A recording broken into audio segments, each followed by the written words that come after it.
Here we are in Tailgate Beers. Tailgate Beers. Cheers. Cheers. Cheers. Oh, boy, that's a long day. That is a long. So, hey, we're here, Tailgate Beers.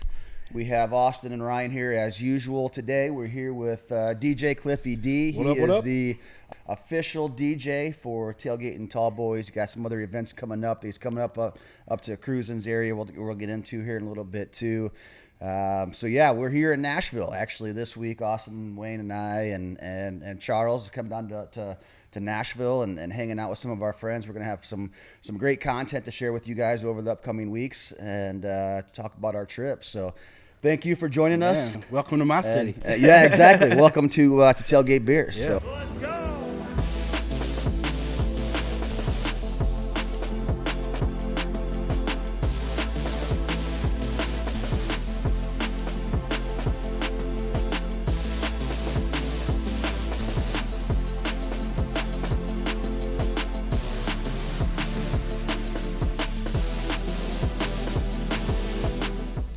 So what are you getting into? I know I've seen on your socials and stuff too that you got a lot of stuff going on. Yeah, and man, you're doing I stay a lot of pretty work. busy. Yeah. You know, I DJ all around town here, and I travel as well. Like, go to Indiana quite a bit. I go to Illinois every now and again.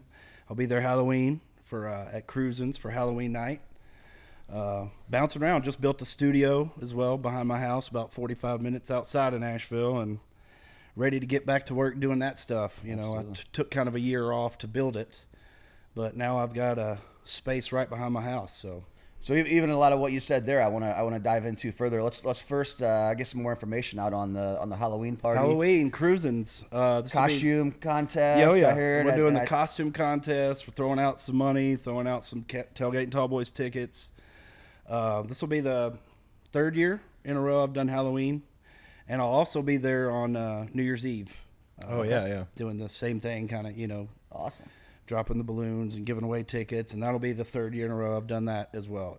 Have you gained and have you met a lot of people up there that you see repeat coming out there to you all the time? I mean, I see some of the same people I see at Tailgate N Tallboys. There's this one, like, family that truly loves the way I DJ, and they're going to be their Halloween, they're going to be their New Year's, and they're always at Tailgate N Tallboys at the after parties and all that stuff. They're big Cliffy D fans, man. And Cliffy D super fans. I swear to you, I am more known in Indiana and Illinois than I am right here. You know, like, and it's because of, you know, Tailgate N Tallboys, and I'm in front of that many people you know, I'm on stage all day sometimes, you know, like in Iowa, like every festival's a little bit different, but like in Iowa, I did, you know, 30 minutes in between each artist that whole day.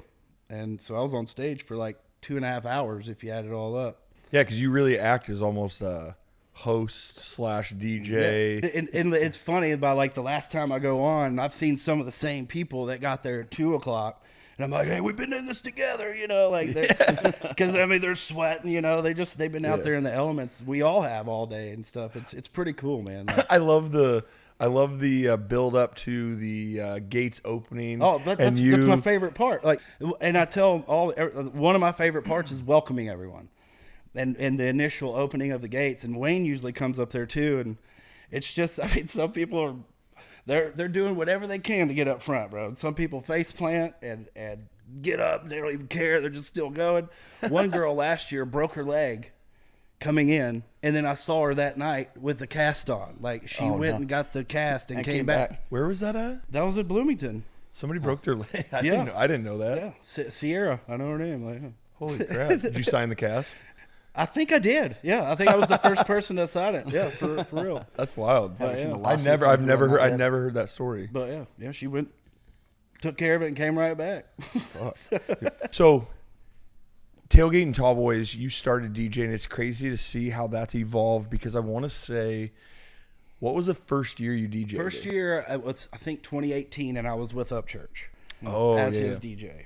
And we were going on stage, and we were playing the side stage in Peoria right there, like underneath that bridge. I'll never forget it. And because I thought it was crazy. There was like beautiful setting. Yeah, it was really cool. And I think Aaron Lewis was the headliner at the main stage. And we played, the promoter, Billy, asked me, he goes, y'all don't cuss. And I was like, oh, okay. Like, because some church is kind of known for cussing a little bit. And our first song was Bad Motherfucker. So later I was like, and just walked on stage, gave him the thumbs up, like, yeah, we'll do it. And went up on stage and hit that first song. But I think when he saw the reaction of like literally people running over to the stage, and that wasn't the first tailgate, that was when I initially met Billy and Wayne, and we became friends because I was the tour manager at the time. So I think that was 2019. 19 when church played? When Aaron Lewis played, because then that's when USA Concerts started, and so you would have met Wayne. And yes, but who knows? So yeah, and that was that last time on that. So, okay, yeah, sorry. Because then no, because I was trying to think, because then we went on our hiatus of 2020, and then you went, and then we had Taylorville. Yep. And then we had you did DJ versus drums in Taylorville. I did DJ versus drums in Bloomington too. We did it after Jelly, before Riley Green. Right about that. Oh yeah, Morgan Wallen year, which was huge, man. Yeah. What I do is so cool, man. Doing the 10, 15, 20 minutes before the headliner, I just get chill bumps right now. Like, I get to go on at the peak of, you know what I mean? Like when everybody's ready for the headliner, and it's so cool, man, because everybody's so excited already. You know what I mean? All I got to do is just gas them up even more. It's crazy how much that's evolved, of you doing the DJ versus drums to being on the main stage. I think one year you're on the side stage to, I think, didn't we talk about you ending up somewhere centrally located? Yeah. And that's still up in the air. We want to get it sponsored, have someone sponsor above the soundboard, and that will be where I'm at all day. Because right now, like, sometimes I'm kind of in the way. Like, you know what I mean? Like, bigger the band, the more stuff on the stage. You've been shoved off to the side. But, and it's fine. I'll run out and do what I need to do. But up there, it would be like focal point. You know what I'm saying? Instead of everybody working behind me. And I think that'd be great. And that was kind of I was like, bro, put me up there. And he was like, that'd be great. That'd be, let's see what we got to do, like, with the sound guys to be able to make that happen. And I could turn it into a party, and that could flow into the after party late night. GA would see you more. Yeah, and I could throw stuff out there instead of everything just being up front. That would be sick. I could literally have like a 360. That's crazy. So, but it is crazy. I mean, I used to just be set off to the side, and then Wayne was like, "Put him, let's get him out there," So then they started putting me out on the thrust, and you had some badass pictures, bro. Speaking of thrust, you can't not have them. It's just this past year, I'm like, God, there are some badass Cliffy But dude, it's photos. like I said, I'm at golden hour. I'm on. You know what I'm saying? Like right before the direct support is golden hour. So it's like perfect timing. Every time I go on you stage, got one that your hands are up, and then you everybody see the whole else's crowd. hands are up. Man, it's a beautiful thing, man, and I'm blessed to be able to do it, dude.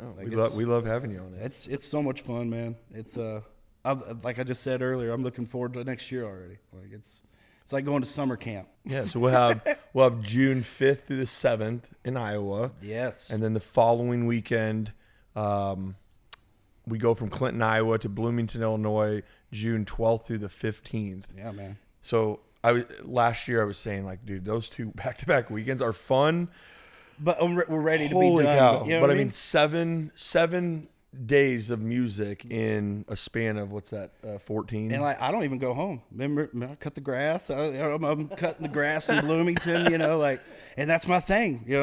Next year I'll be cutting the grass in Bloomington, because we get there on Sunday, and it's like it like needs grass, to be cut, guys. Grass or grass. Both. Oh, okay, I just want to make sure we were talking about what grass we were cutting. I wouldn't cut that. Well, I would. Well, grind it, whatever. I don't know what you guys call it.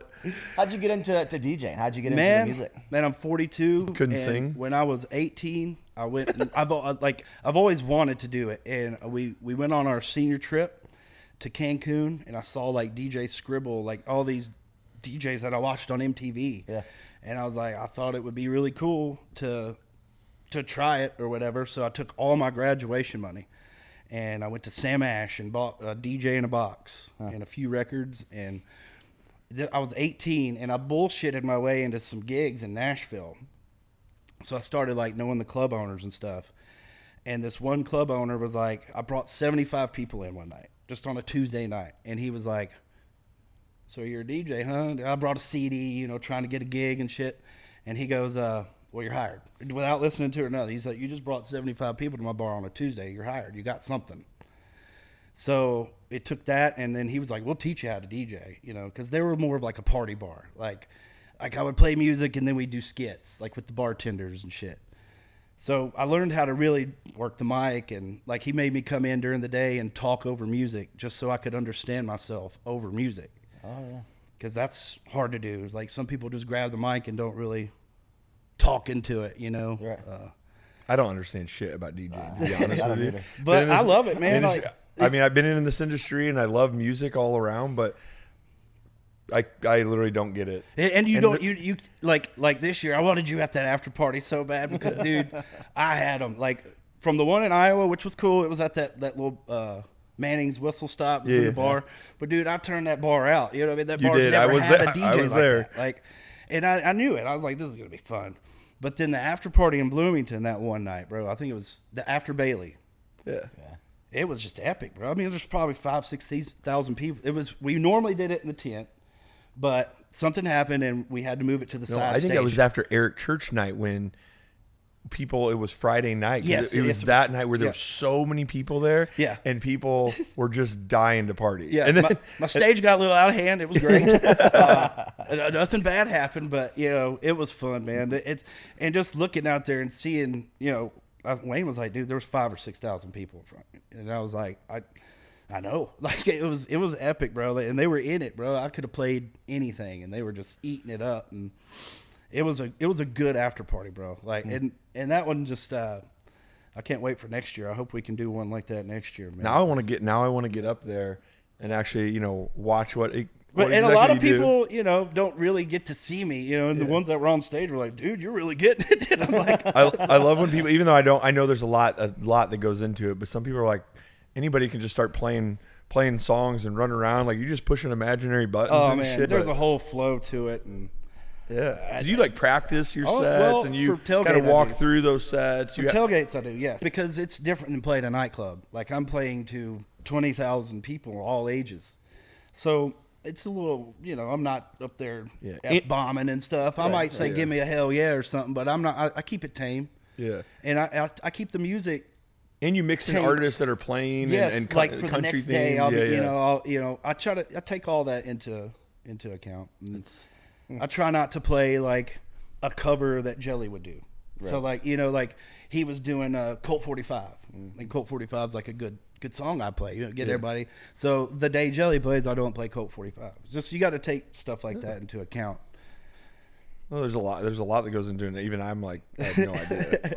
I always look at that shit and I'm like, what are you touching? But it's fun. What are you touching up there? I love that what little part I do, that it is important. You know, like you guys see it as important, and I take it serious, and I think it's important. You know, like it's a 15-20 minute deal, but in between each band, it's like I'm just mind fucking people not to look at stage. You know what I'm saying? Like, look at me, don't look at what they're doing. Look at me. Like, here's some free shit. You know? So do you have like the 15-20 minute like set basically broken out already, or kind of pre-planned? Sometimes, yeah. Well, for the most part, yeah. But the after party, no, I did all that live. Like, man, I'm just ripping it and going off what the crowd's doing, because that's what you would do in that situation. But yeah, for the big stage, like I keep it.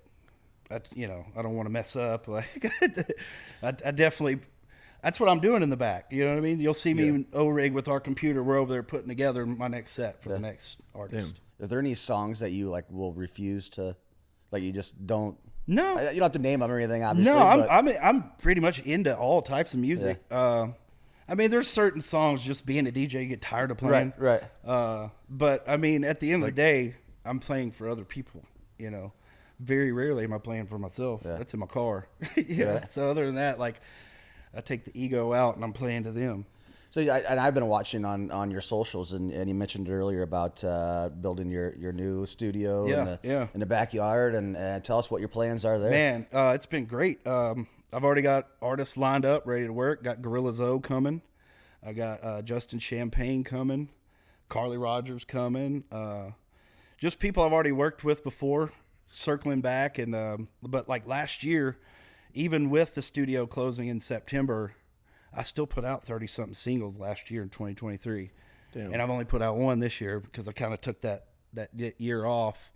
But the last single I put out was with Colt Ford and Jessley, and it's doing very well. You know, I'm blessed to know people like that. You know, I can hit Colt Ford up and Adam Calhoun and, you know, all these guys that I've worked with in the past. It's time to get back to work, guys. So you'll actually you're going to produce for all these people, right? Because you're not just DJing from this stuff. So they're coming to come in there and you're going to run the studio, produce everything and work with them. Yep. So I produce. Sometimes I'll feature on it, you know. I rapped on a song last year. You know? You did? Yeah. The song's about Laney Wilson's ass, you know.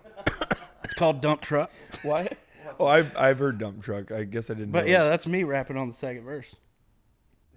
I have to go listen to that now. Yeah. It's funny. Like Matt with Ray's Rowdy. Might as well play a song. He'll like listen to my whole playlist and call me and be like, bro, your music's so great. He's like, Hot Sauce. I love Hot Sauce. It's the song I did with Kingery.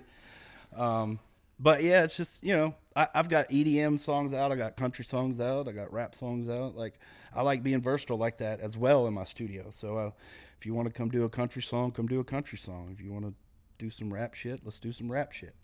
That's awesome. And I love EDM because I'm a DJ. Yeah. So like the Religiously remix. We made that remix in between Iowa into Bloomington, and I dropped it the night before Bailey, and then Bailey came out and listened to it because he was in town. You know, he came a day or two early, and so, you know, just trying to stay. You know, I love it, man. Like, it was cool. I was like, bro, I told O-Rig, my audio engineer, that's who's always with me, and I was like, bro, let's make a remix of Religiously. So we started that night, and we had it done by that Friday. You know, good enough to play, and then I came home and mastered it, but. It was cool. I'd playing. That was the first time I've played my own remix in front of that many people, and the reaction. They were all still singing along and everything. It was really cool, man. I remember the first time that I really met you and down in Taylorville doing all that. Taylorville was my home, and man. I want to say that O-Rig was with you, and I'm like, what exactly do you do? What is your job role? Yeah, and I just always took him as like, I think he's just like the weed guy. I'm not sure. And then we are always rolling up. No, I know, but I'm like, but then I came to learn, like, I mean, he's your boy. Yeah, he's my right hand man. Like, I can't do what I'm doing without him, and vice versa. Like, he's my audio engineer, bro. Like, he's the one working the board, and I'm just the ears, and I'm the one getting Colt Fords and you know, all the people together.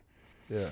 So I'm trying to be like DJ Khaled, you know, just placing myself with all these people and all my friends, you know, at the end of the day. Who is on kind of your bucket list of folks you would want to? Man, I would love to work with Limp Bizkit. I know it's like way far away, but that's me growing up. Like, I loved the DJ and the band, and like, I thought that was cool, you know, and I follow DJ Lethal, and we've been messaging, you know, like, I don't think it would ever happen, but it would be really cool to at least just work with them, open for them, something, you know. But Limp Bizkit would be bucket list for me across the board. Wow. Just because there's the rock element. I love rock. And then there's the hip hop it's just, man, I'd love to work with them. It'd be really cool. Yeah, I seen them in Denver. It's been years ago now. I was actually still in the military, and they were 90s. playing. Yeah. Oh, I've seen them live. I saw them with Method Man and Redman back in the day here in Nashville. Man, it was crazy. I think I left that show with a black eye. Like, at least once a month, I got to go back and play. Like, I'll go on TikTok or YouTube and go Limp Bizkit Woodstock. Oh. And how, you know, Korn like thought he like wrecked the entire thing for them. Dude, Fred knew what he was doing. He knew what he was doing that day. There's sheets of plywood coming across. Bro, I mean, just watching the crowd during that is just. Yeah. We get a taste of that at Tailgate, but that was just a sea of people. Well, when we talk about our crowd and we talk about safety and we talk about all that stuff, and then I go back and I see those old videos, and you're talking 80,000 people just mobbing and just craziness of those. Yeah, very scary. Very scary. I would have loved to be there, though. Yeah, I think I showed my kids that video, and they're just like, whoa. I don't want to be there. Yeah. No, you definitely look at crowds differently when you get one of those big crowds. Yeah. But, man, it's you know, like I said, we do 20 plus some days, so there's a lot of people at our shows too, man. You rock those Ray-Bans. How long has that deal been? A couple of years. Yeah. I've been doing it, you know, pretty much since I started producing. Okay. Have you gotten the ones? Isn't it Ray-Ban that has the Dude, camera? And aren't some of them you can listen to music? Yeah, my buddy had those in Iowa. And Blake, he was my one guest that I had in Iowa, so I snuck him on stage a couple times with me, and he wore them one time. He went live on Facebook, and all his buddies were like, "How the hell are you on stage, man?" Like, but yeah, he had them, but I've seen them. Lily's photo guy, he was wearing them golfing, and I thought of you because he was listening to music, and he goes, "What? Hold on," and he like, so I'm like, what are you doing? And then I noticed the cameras on the front of them. I'm like, those things are badass. He said he'll do, when he's taking photos, he'll do like the point of view from his angle of taking pictures. Yeah. He'll take like a bunch of snapshots. Yeah, you can like tap it or something and it'll take a photo. It's crazy. That's sick. Nashville native? Yes, sir. Born and raised, man. I came from the radio here. That's kind of like, I was on the radio for 10 years. I did like the 5 o'clock ride home. Like top 40 on 102.5 The Party for like 7.5 years, and then for 3 years I was right across the street. I was on Cumulus Radio, I-1067, and I did their 5 o'clock ride home. So, and then that kind of beefed me up doing all the clubs around here and stuff. But now I don't really play Nashville a lot. I play outside of Nashville more than I do play Nashville. It's just how things worked out. Like. I have an agent, and I just make more money outside of Nashville. Nashville's kind of oversaturated. Back when I started DJing in the year 2000, there was 5 of us, and now there's like 500 that are willing to work for way cheaper than I will. Yeah. So kind of like I was coming in, you know, like, oh, I'll do it for $50, like just to get out there in front of those people. But now I'd rather play for what I'm worth and have fun at the same time. Yeah. What another funny Cliffy is your obsession with Jaeger. Holy shit. But I go a year without drinking Jaeger, and then you see me and we do a fucking Jaeger bomb, bro. And I told you last time that we have at the office, just an ungodly amount of Jaeger on the shelf over there, and I always managed to fuck up and not grab bottles. I'm like, if I just Wayne's like, Cliffy has the easiest fucking rider of every artist we have. Waters, Red Bull, and fucking Jaeger. That's all we gotta get. I just think of you and I think Jaeger, and I'll drink anything. It's not that bad. Dude, it's not like I drink Jaeger at home. I drink Jaeger to be Cliffy D. In my mind, I just imagine. In my mind, I imagine you brush your teeth with Jaeger. That's when I think of Cliffy. Dude, fuck, there's not even a Jaeger bottle at my house. Like, there's bourbon at my house. Yeah. I know, but in my mind, when I first met you, I'm like, that's when I get into a club and I start getting in club mode. I'm like, I think the dude just like eats Jaeger in his cereal. But at the festivals, it's funny because I go on first. Okay, I'm go on at 2:00. So I'm like, hey, where's my bottle? They're like, Cliffy, it's 10. I'm like, yeah, I'll go on in a couple hours. Like, they're like, oh. Damn, it cracks me up, and it was just one of my things. Whenever you first meet people and you don't know them that well, you just associate. Yeah. That type of stuff. I'm like, hey, somebody, I'm like, I don't know, he's a Jaeger DJ guy with the bearded assistant with the weed bag. And I'm like, I don't know. And then as you get at least to know I'm people, consistent with everything. No. And then we had that weed tent in Bloomington. That was another thing that we didn't have last year, but that Wednesday before when we let our hair down, and I want to say it was you, and I'm trying to think of who else was in that tent, and you're like, dude, just have one of these brownies, no big deal. And then next thing you know, I'm sitting at the bar in Bloomington, like I don't know what to do with my hands. I don't know. And I think Dan, shout out to Dan for doing all of our photos and everything Dan and here Pat. in Nashville, and Pat too. We're sitting there, and Dan's like, dude, I think you just told me the same story 3 times. And I'm like, I'm very high, and I don't Hey, there's no shortage of marijuana up there in Illinois. That's for sure, dude. Or Michigan. The weed's great up there in Michigan, man. There's so many. There's such a very conservative community. It's probably just Midland, but Michigan in general. I mean, we get blown up every single day by somebody like, "Hey, we'd love to do weed at your thing." I'm like, who we have the first Higher Harvest the first year? Steve-O Woods. Steve-O Woods, he was great this year. He did, they had a great little tent back there in Michigan. Yeah, with Steve-O had that tent. He gave us all these boxes. Yeah, dude, I got a gift. Yeah, I got he one. He custom makes all those with, he thinks about that stuff. That's what's cool. Like, he puts thought into those gifts. 3D printed the whole inside and puts your picture, and he's doing gift boxes, the same ones for cruisins. Oh, awesome. For everybody's stuff. He said he might be coming out Halloween night. It'd be good to see him. Sick. I had to remind him because literally I just talked to him and we're getting more. But he was up there, and then Kim brings those rose-petaled ones. Yeah, you remember meeting her? Yes. I'm not even going to try to say her last name. I found she writes her name on the joint, right? Yeah. So I found one. She handed it to me, and I didn't find it until like a couple hours later, and I was like, yeah, it's like thank you. It's a rose petal blunt, and she does like strawberries, and I don't know. She did all sorts of stuff. I think I met her Lily's at the camp. Lakeview tent.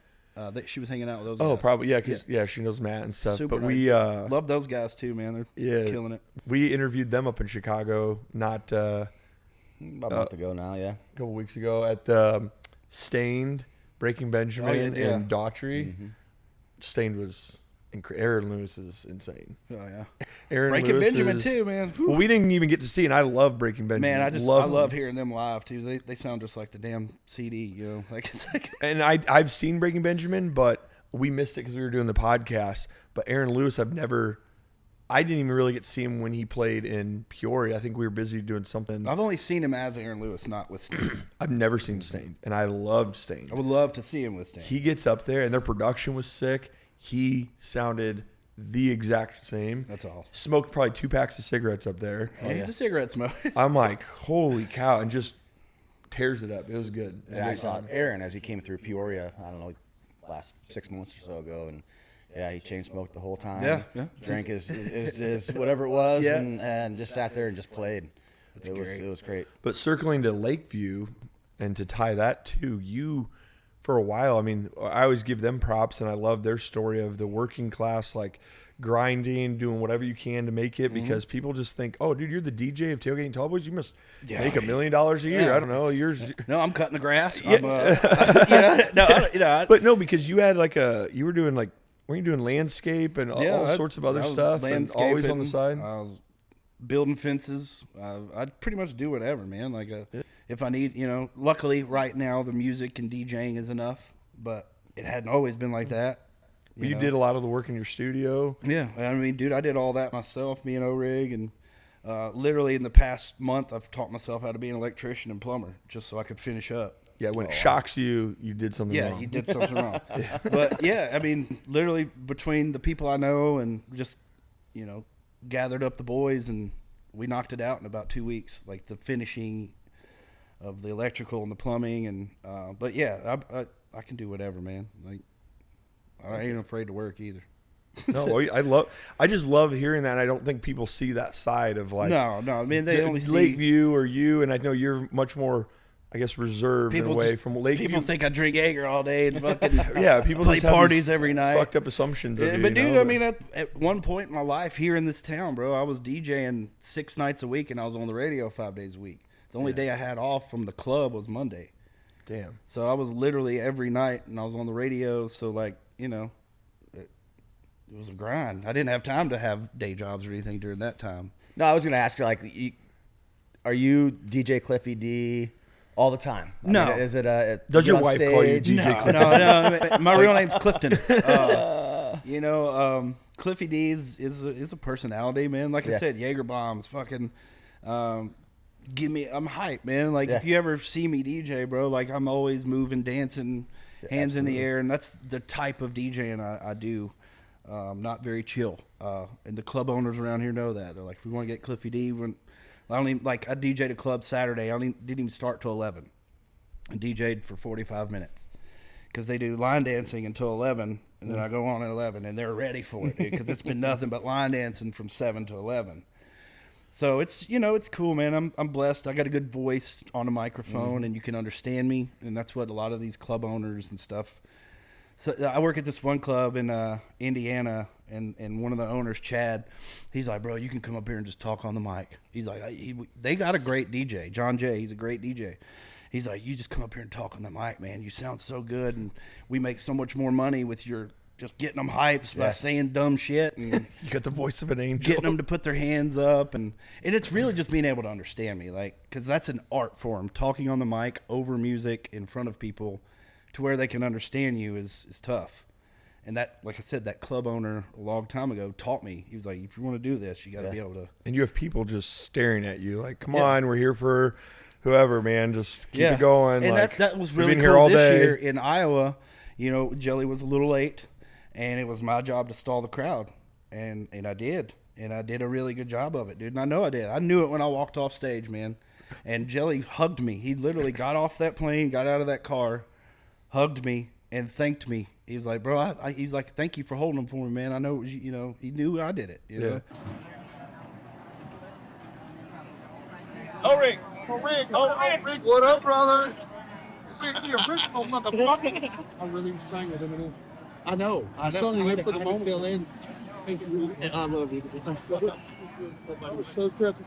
Cliffy can do 15, and then fucking work out. Wow, but you say, my teacher had to do 2. I love you. Yes, sir. Yep.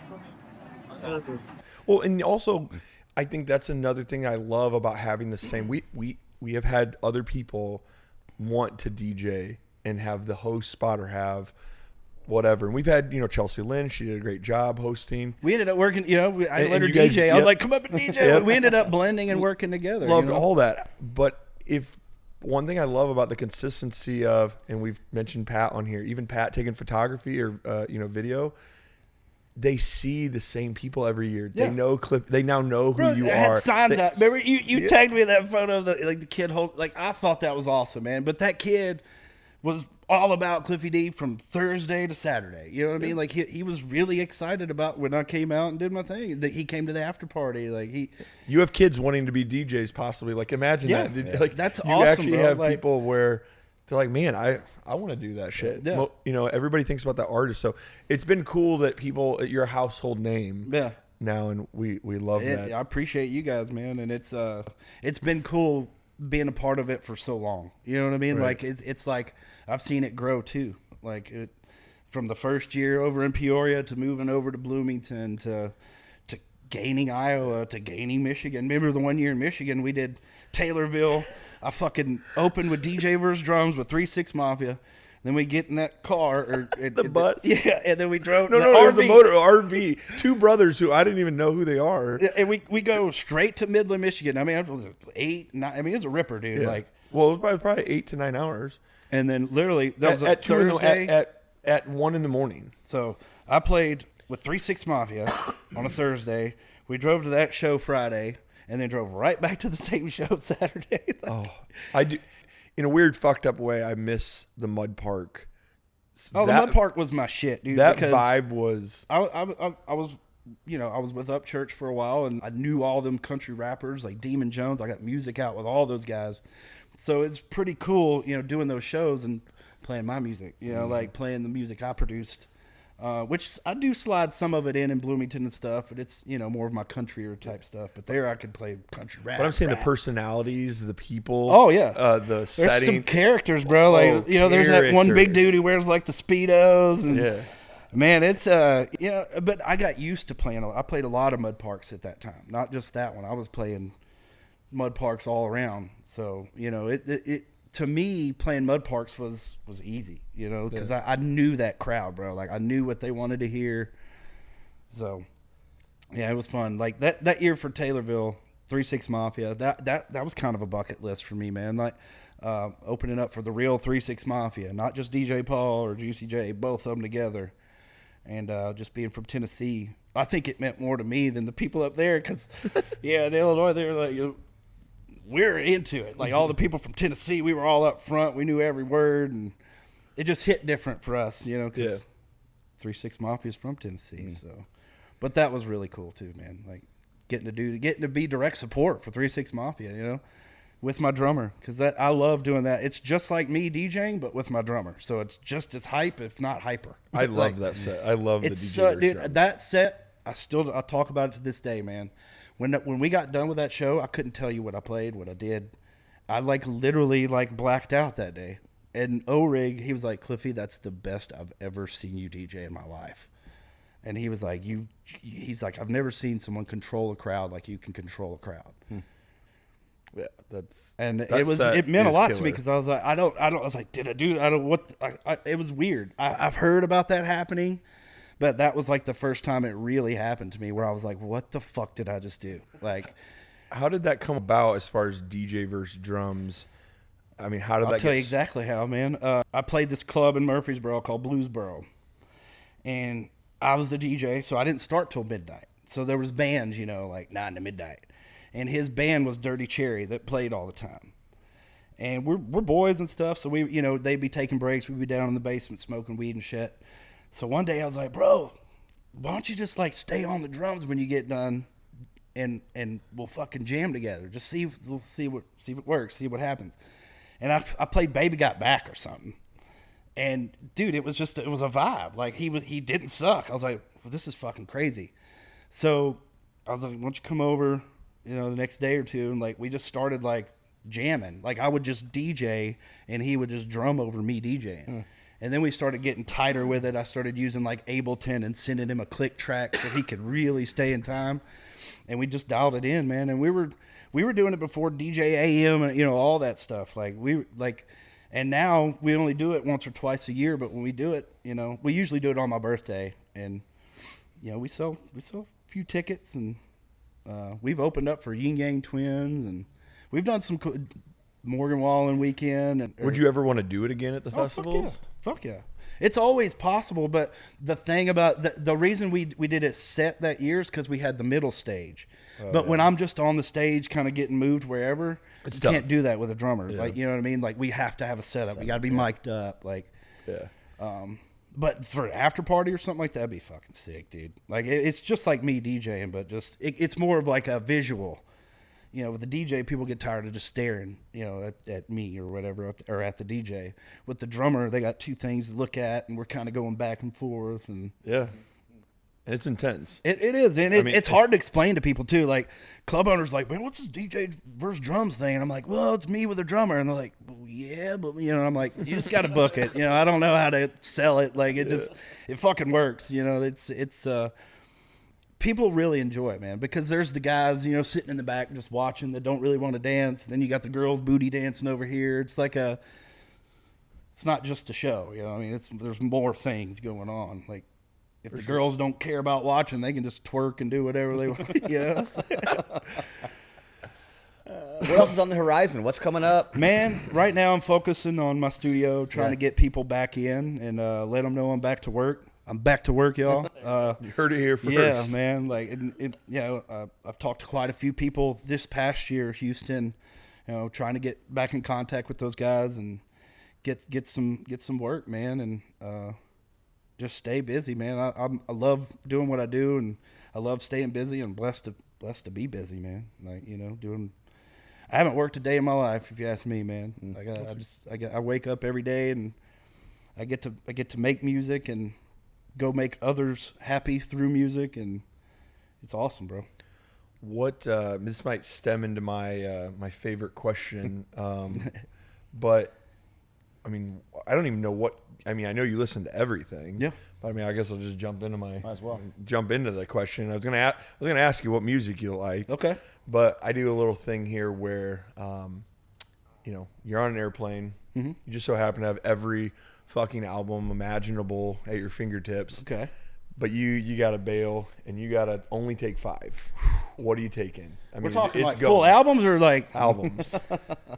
It's still, the plane's going down, so you got to decide what are you going to listen to for the rest of your life on your Cliffy D deserted island. Dude, that's fucked up. Asking a DJ to do that's fucked up, because our library is like this fucking. Well, I get it, but I mean, man, dude, that's just mean. And to me, I'm like, I don't know. I can. Dude, I would have to take Significant Other, Limp Bizkit, because you know what I mean. Like that was, as far as me being a DJ. Like, I loved how hype Fred was, and I loved the backwards hat. Like he dressed hip hop but did rap. I thought that was cool. And so I'd have to take them.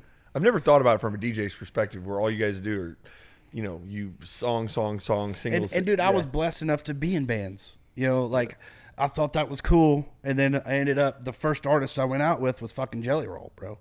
In 2012, we did the Hangovers and Hot Chicken tour. And he hit me up just because I was the Nashville DJ.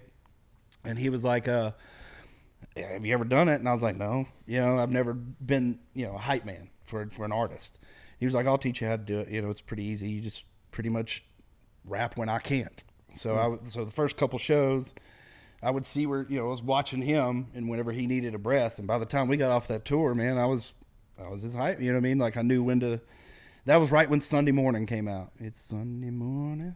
Yeah. And we were doing that one, and he was just starting to do like some rock and some country, and it was really cool, man. The first tour I ever went on was with Jelly, and dude, some shows were fucking packed.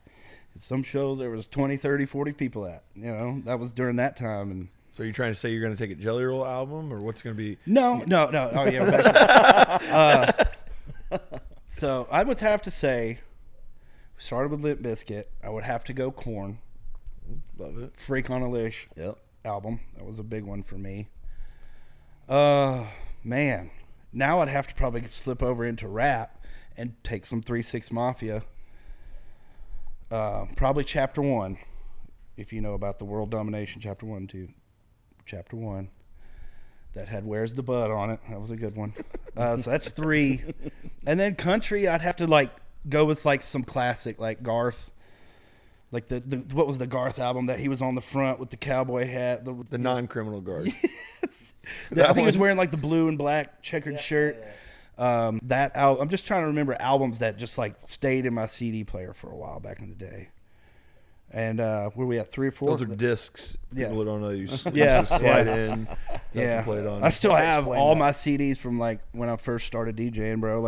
I just went through all mine in my basement, started pulling them all out. Have a huge couple totes of just tons of CDs. I had the 300, Case Logic 330 it held. I had 4 of those. And that's when I would walk downtown Nashville just carrying my CDs and my one tub, popping them down. My one tub has those old school cases that could open on 4 sides, and it would hold 30 a slot. And I've just got several of them in there, and then there's just a bunch of blank from where I used, the Napster days. Oh yeah, dude. I mean, making my own mixes like a DJ. Those were huge for me. I was definitely heavy on the Napster and LimeWire and all that stuff. And then once I reached a certain point where I started making good money and I was on the radio, once you hit radio, you can get major discounts on music. Some of them are free. A lot of places where I was paying for music, I got my program director to email them, and I no longer had to pay for them. And that's still to this day. They never asked if I quit or anything. So a lot of that stuff I'm still getting the emails, and all of a sudden after this podcast, you get shut down. Damn it! No, they want DJs like me to have the music, because a lot of times we're the ones. Gorilla Zoe, I work with him a lot. He's a firm. He's always about the DJs. We're the ones dropping music, and it's still a thing. DJs still drop a song in the middle of the night and for the first time, sometimes, and it's cool. So we have Limp Bizkit, Korn, 3-6 Mafia, Garth. Fuck. Now I want to do some EDM, because I'm wanting a variety while I'm on this island. Some people go variety. So I would have to go a Tiesto CD or something. Interesting. So because they're long, they're 80 minutes long of just. You're just on the beat. It's you get your EDM, but yeah. I think if I got a good variety, you know what I'm saying? I want to go to a party with that. You're gonna be crying. Those 5 CDs. You're gonna be That's crying. all I can play all night. You're gonna be crying at certain nights. Yeah, you're gonna be fucking sprinting raging, up and down the beach, breaking shit. That's hilarious, man. Starting off, when I think about a DJ starting off, I think about taking whatever gig you can get. Weddings and bar mitzvahs or whatever. Is that kind of how you got your that's how I got started. But really, I got really lucky, man. I got hired at that club. So, I shouldn't have been working there. You know what I mean? I was not a DJ. I was just wanting to be a DJ, and I had the equipment and everything. But that place, Bar Nashville, really showed me, because it was a place it was a corporate place. There was Bar Nashville, Bar Charlotte, Bar Tampa. and we had the bar book, and that's all you could use to DJ with. Huh. It was one of those books with like 300 CDs in it. Wow. And that's all you could use. Every DJ that came through the building, that's all you could use. And some DJs were like, no, I got to do my own thing. And I was like, well, let me see if I can make. And that really made me a good like wedding DJ and shit, because it had a bunch of old shit on there that I didn't really know. I didn't know this 60s, 70s, and 80s music. I only knew what was current. And so that made me learn how to mix that old shit. And then I went from that club to this place called Decades, where we only played 70s, 80s, and 90s. We didn't play anything past 96.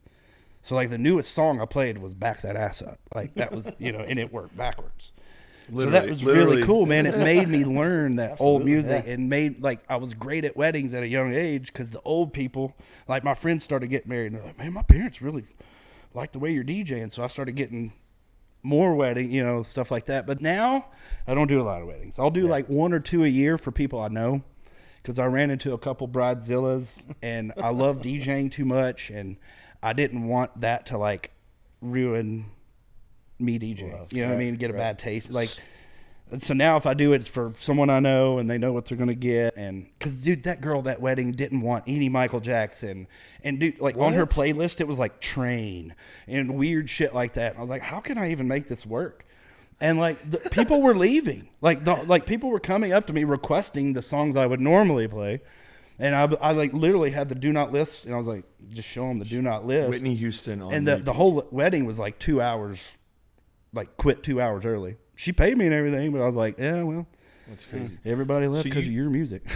Did you get married 2 years ago? Yes. So did you have tryouts for your DJ? No. How did that work? The guy that's always with me is my favorite DJ. Bro, he is he's a turntablist. Like he's the like does the tricks and stuff. I don't know what that means. Like he plays on turntables and like does the tricks. Like like turntable stuff. Like I'm like a remix DJ, party, throw a party. He's like a sit back and watch him for an hour type DJ. Damn. And that was cool for my wedding, because dude, I had the mic and I was getting everybody hype, and he was just DJing. And is my wife's grandparents are from Jamaica. He was going up, and like her granddad was requesting some, and so all of a sudden we start hearing some, and he's blending it in perfectly. It was a cool wedding, bro. People still talk about my wedding now. Like they're like, that was, and I had weed at my wedding, so like people, my boys from like high school and shit, they're like, man, I hadn't fucked my wife like that in 6 years. And it was funny though, because like, some of my boys are, haven't partied like that since high school. But at my wedding, I provided rides to and from. It's because I'm fresh off a DUI, so I was like, I don't want no one to have to fucking drink and drive. And people really enjoyed that. We all stayed at the same hotel, and we took a bus to and from. Those are the best. Yeah, and I had, we had the weed bar, and then we had the regular bar, and it was. The Dabby Brothers brought me a bunch of edibles from Florida. Oh my God. Dabby Brothers, yeah, that's another part of my posse. Yeah, I just stay away from them. Cliffy's Anything posse they got, is like all the weed heads like, dude, backstage. I'm a fucking beginner, all right? I don't want any of your shit. Give me a 5 milligram edible and like go away. And you might be okay. Yeah, I'm not doing one of your fucking dabs. I'm not doing any of that shit. Okay, but man, shout out to those guys. They drive all the way from Florida, bro. Dude, and they're so great. They just hang out with me, and literally, I think it was a couple years ago. Every time I need a joint, I'm just like, oh, bro, who's got some weed? Ready. Remember the year, again, going back to Taylorville, that part. Remember they stayed in that tent? They were like in a tent backstage and shit. And like they were like in their truck or car. Yeah, that was their little Ford Ranger, bro. Who are these guys? Yeah, man. Dude, I've known them since I was with Jelly Roll that year in 2012, 13. That's when I met them. I met them backstage taking dabs with the band and shit. And then I circled back and came back through town in Florida with Upchurch. And I saw them standing backstage, and I was like, that's the Dabby Brothers. And they came and dabbed us up. And dude, I'll see one of them tomorrow or in 2 days in Oregon. One moved to Oregon, so I'll see him. And then I'm in Orlando next week, and I'll see the other one in Orlando. Damn. So. Dude, you made me think of something when we were talking about the DJs, the wedding and stuff. I got a good one for you. Have you ever heard this one of what's a DJ's favorite sauce? No. Marinara. I don't know why my I'm fucking glad brain I went didn't that. hear that. I will not be using that one later. I didn't know when you. I'm going to do that one on stage next year. I'll be like, hey, everybody, listen to this one. Crickets. And I'll be like, blame Austin for that they one, blame Macaulay. Shout out my girlfriend for telling me that one. It does make me laugh though, but first time I heard it, but I don't know why my brain went. It's funny. Yeah, she does it pretty good. Marinara. Yeah, she does the she does that chicken one. I don't remember what that one is. Why'd the chicken cross the road? I think it is. I was scared to cross the road or something. Yeah, I can't do it though. And then it's like because. Oh God. That DJ one when you did this, that's all I could think of for that second. Yeah. O-Rig. Fuck. Turntable is. Yeah, he's good. He's good, man. Dude, I don't know if I could ever ask to have a better DJ on the festival, man. Man, I appreciate having you. you. And Thank you for having me, and I hope to continue to. When Wayne hired me, I don't know what year it was, 2019, or when I came off stage. At one point, he was like, "We gonna do this for a while?" I said, "Yes, sir. As long as you guys want me to do it." And here we are on year 5 or 6, man. Yeah. So keep it running, man. Yeah. Well, dude, thank you for being on the Cheers, podcast, guys, man. Thank you guys We for love having you. me. Cheers. We'll have to do it again.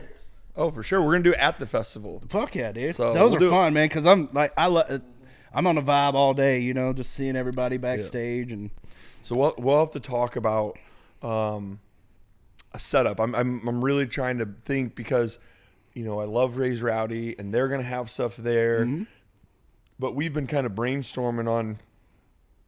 I don't know. Do we do like a mobile trailer that we could put backstage, but then if we wanted to go take Bring it it out. to the campground, just get one of them tents and put some AC in it, like right? Or and, do and we that just looks set up festival, tents? dude. Yeah. You know what I mean? Like make it look festival, But that's and why. show. But that's also why I was thinking, and I liked his idea of, or the bus to rejuvenate the that used to be tailgate my bus. green room. Damn it. Okay, I want my green room back. But that thing, Wayne, I want my green room back. that thing is at Cruisins, and we're trying. I to know it's been rejuvenate sitting it. there since the first year I used it. It was the coolest green room for me, dude. Like, I love that bus. because everybody I wanted to smoke, and my green room ended up being the green room for all the artists. So Wayne was just like, just go in there and smoke. So I ended up smoking with fucking everybody. I was like, this is awesome, dude. Like everybody's coming to my bus to smoke. So we wanted to do like a trailer, and I like the trailer only because I don't have to tear shit down and set it back up. So I don't know. We got to think of some ideas. The bus is where it's at, dude. Yeah. But I would love to go out into the campground, We'll do a and that's campground why I think it'd party. be sick. Set the bus out in the middle. But then I want it backstage. So see what I'm saying? Like, Drive it. I don't know if that bitch is gonna make it to Bloomington. It does questionably run. So Tow the bus there. yeah, so I don't know. We got to brainstorm on some of that stuff. That's easy. And, That's the easy part. I just man. want it to be cool. I mean, I want to create something that we have I'd love a college game day that if we Tight broadcasted feel live, everybody's behind there. I want to broadcast live that we're here, Dude, go going hour up the today. hour before doors. Yeah, You know what I mean? From the doors when everybody's already right there, and you can gas them up. You know, But then it'd be sick if artists came on. Yeah. All of a sudden this person pops on. bro. Has a I chat. did the Raised Rowdy one, and then right after me was Alexander K. Yeah. and people were standing around waiting, watching, getting into it. We're doing the podcast with Matt and Nick tomorrow morning. Nice. And I don't know. We just got to figure out how that works because they've helped us out a ton with this one, and I want us to make sure that we're living. I don't want to take away from their podcast, but I want to keep doing ours. Yeah. And I want to see how we can co-mingle. And honestly, it's probably going to end up being they keep theirs out at their place. And then They got a good ours ends little, up. cool little setup. You They know. had the little backdrop. They know even- what they're doing. You know, Because what I I'm even saying? thought about doing a shared, but then if you do a shared one, it becomes they're wanting to do one and we're in the middle Yeah, of just one. keep it separate, but Yeah. y'all both do it. Yeah. You have your area, and then vice versa. You go on theirs, them go on yours. And Yeah. So we'll figure it out. But I definitely want it backstage where we can do stuff with the artist and try to get that stuff going and get that content. And that's where Ryan's going to come in to, because again, I'm running around like fucking crazy. right. So it's going to be tough, but hopefully next year. It's just there's so much going on at those things, bro. I feel like this year I saw you the least amount than I saw anybody. Like, and I think we said that in Michigan. You were like, dude, can we get a beer while I'm in Nashville? I feel like I hadn't fucking seen you all year. I just want to hang out with you and stuff. And there's it's people overload. It really and is. You're talking about, when I get home, I don't talk for like 2 or 3 days, bro. Because I've had it turned on. I've been Cliffy D for fucking 2 weeks, bro. It's nice to come home and just not have to turned on, you know? So, no, I just think it sucks, but it's people overload of, I mean, Wayne's phone blows up, my phone blows up, problems, fans, you know, that, because again, we're the face of, you know, if there's an issue with something, so sponsors to Bro, I feel bad bothering and you guys. You know what I mean? Like, and that's why I feel like I've been doing this so long. Like, I know who to go to, like, without bothering you guys, whether it be Charles or whoever, you know, because you guys really, every time, like, I feel like I'm genuinely taking time away, because I probably am. No, but, you just always feel like we didn't ever, you know, get to spend that time together and see. I mean, dude, in Bloomington, I got to catch like 2.5 songs of Eric Church from merch. Then Bailey night, I mean, I was clear out at one box office helping with stuff, and I saw very little in Bloomington. And then Iowa, I took in all of Shinedown. Man, what a ripper! That show fucked. Like, he was sprinting around stage, dude. I was like, man, these guys are dialed in. And bro. I'm a rock fan more than anything. And I never have seen Shinedown live. And, you know, we had Jelly Thursday, then Bailey. And it was, Jelly crushed it. When he showed up, he brought it. Bro. 2 minutes, he was on stage, killed it. Bailey has gotten better and better every time I've seen him. He killed it. And his production is sick as fuck. Yeah. Then Shinedown, and it is a weird combo. Jelly, I thought it was a great combo. Shinedown. I thought and that's what's cool about Tailgate. Every fucking person though was like, Shinedown killed it, and they've been, you know, performing for 20 some years together. I mean, Brent is dialed in. Oh yeah, on every bit of what they do, and they sounded perfect. Yep. It was a great show. That was, as far as this year, that was my favorite show. Was Shinedown. I got to see some of Jelly's, and I got to see part of Bailey's. I watched Lake Views in Iowa, but definitely I watched all of Shinedown. That was also the last night. Yeah. The last night, you're like, thank God. Who gives a shit if people, I don't know, if this is not working, I'm like, it's done. Yeah. Who cares? Can we hurry up and get to Manning's? Yeah. Oh my God. Dude, we got hammered there one night. No, the last night. Multiple nights, yeah. The sheriff. I love the sheriff up there, man. He's great. I love the way they treat us in Iowa is so awesome too. Like the way the city. Shout out Scott and Josh. Yeah, and all man. The way team. the city embraced us, bro. Even me. Like I went and ate at this one place every morning, and like they comped my meal every morning. I'm like, what? Why? You know? They're like, man, you guys are great to us. You're bringing so many people to our city. Thank you. And I'm just like, what? The first year we went there, so I'm trying to think of how this went. The first year we went there was 2023. Mm-hmm. And I don't know. I was just kind of like, we're going to Iowa, like we're in this middle of this fucking park. You know, I'm not really sure how this is going to, I wasn't down. I had no expectations of what it was. I love how much it's grown in just the 1 year. That first year, though, I'm like, I love this. It's clean as fuck. Yeah, clean as fuck. I'm wearing my nice shoes. Yeah. I'm running around. Then I go to Bloomington, and I'm like in the middle of like, you know, it's dust cutting bowl, grass, and I'm like in the middle of this grass. I'm like, I just want to go back to Iowa. Yeah. Iowa is its own vibe. Yeah. You know, they all three have their own different vibe, and that's what I like about it. Like Michigan has its own different vibe. I love Michigan's setup, and I loved Iowa's. I loved all three's setup, but Michigan, how we moved that to the outside, and then Bloomington's so big, but this year Wayne gave me a golf cart. So, but logistically, after 6 years, you finally get a golf cart, guys. Just remember that, okay? That's the threshold. You got to cut the grass. year 10, you get a second bottle of Jaeger. Hey, I'm gonna make it. In Bloomington, the thing I hate about Bloomington is logistically, for whatever reason, it's because how backstage is set up. Because I'm catering, I get anxiety, bro.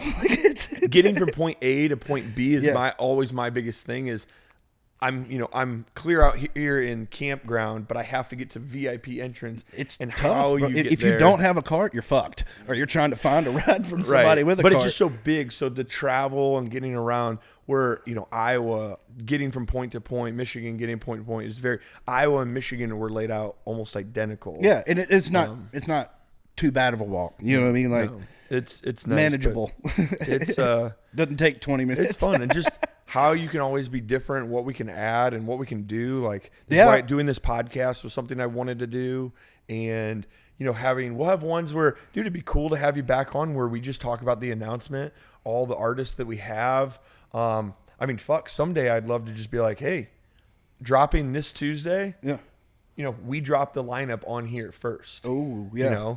Or, the how-tos. Yeah, and with even the lineup announcement, one of my goals for the podcast from the fan perspective is talking about the names. Because you can say the names all day long, but for me, from a fan, I don't know names to songs. Yeah. And so sometimes you guys build artists. Sometimes, like, there was a couple, like Houston. I never heard any music he played until I saw the flyer, and then I do my homework. I start going through, and I was like, dude, this dude's fucking good. Yeah. He's right up my alley of people I want to work with. Like, that's, But you can sit here and say Lakeview all day. Fuck yeah, dude. But Lakeview, then when you hear home team, then you're like, oh, I heard that at a hockey game I went to. Or exactly. And there's more artists you guys have done that with, and I've built relationships with some of those guys, just through them coming through the festival and me learning their music and being like, hey man, that's a good song. So talking about them, even doing little segments where we break down maybe 4 artists today.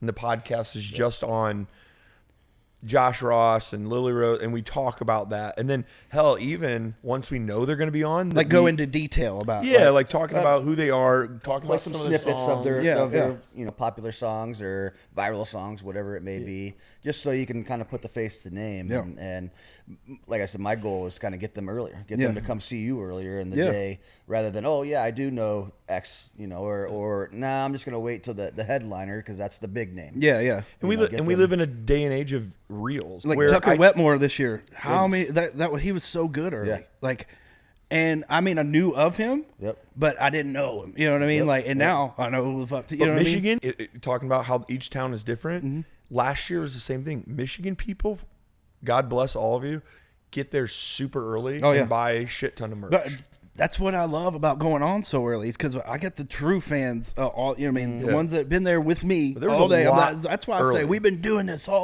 who's been in this all day, because we have, we've been through this together. We have experienced this whole thing together, and it's pretty cool, man. Like, and they're all different. Like Iowa's like a compact Bloomington. It's like a shrunken down. I mean, Bloomington's just it's almost like a little city. It very much is built in a very quick amount of time. Yeah. But even so talking about how Bloomington's different, that's where, again, we live in a world full of reels where I want to talk about Bloomington, like where should we buy a campground or a camp spot? What's the difference in lot A versus lot B? Where should I go get it? What are the add-ons you can get? If we do these conversations that we have, Just get in detail. those snippets, then we do this reel for all the people that have questions about what's the difference. Frequently asked questions. Yeah, reel. water service. Yeah, how do you get your wristband? What's the difference in this color versus this color? You got to pee? No, I'm good. Oh, okay. When we started, Am I moving a lot? when we first started talking about this, we did it in his basement, and we're down there drinking, and we're doing a podcast just like this. We're now, whether we're done or not, we're sat down there and talked. He got up and peed like 4 times. I'm like, Ryan, we're gonna have to get you like a catheter to so you're not even gonna make it through 30 minutes. But we did drink a lot more there. But Drink a little faster. My goal is to just be consistent, man, and keep doing what I'm doing, and keep bringing you guys ideas like for the after parties and stuff. And I think like midget wrestling. Midget wrestling would be fucking great. Hey, let us know who wants to right see now, midget wrestling. Who wants to see midget wrestling at the festival? Comment, like, let us know. That'll be a Cliffy D. Yeah. I've been doing that midget wrestling, like putting it on around. Not you personally. No, You're no, not no, a no, midget. no. I'm not a midget, of course. But It's micro wrestling. So I've been doing that for, man, probably 15 years. I've been booking my buddy Jack, and they're still out there doing it, man. Now he's got 4 different shows out on the road: Micro 1, 2, 3, and 4, and they're all out doing shows. So we want to know. Yeah. Is it something? Oh, that camera just shut off. So, guess this is going to conclude. Guess this is going to conclude the session. So, well, cheers. Yeah, cheers, guys, man. Appreciate it. Yeah, man. Thank you, guys.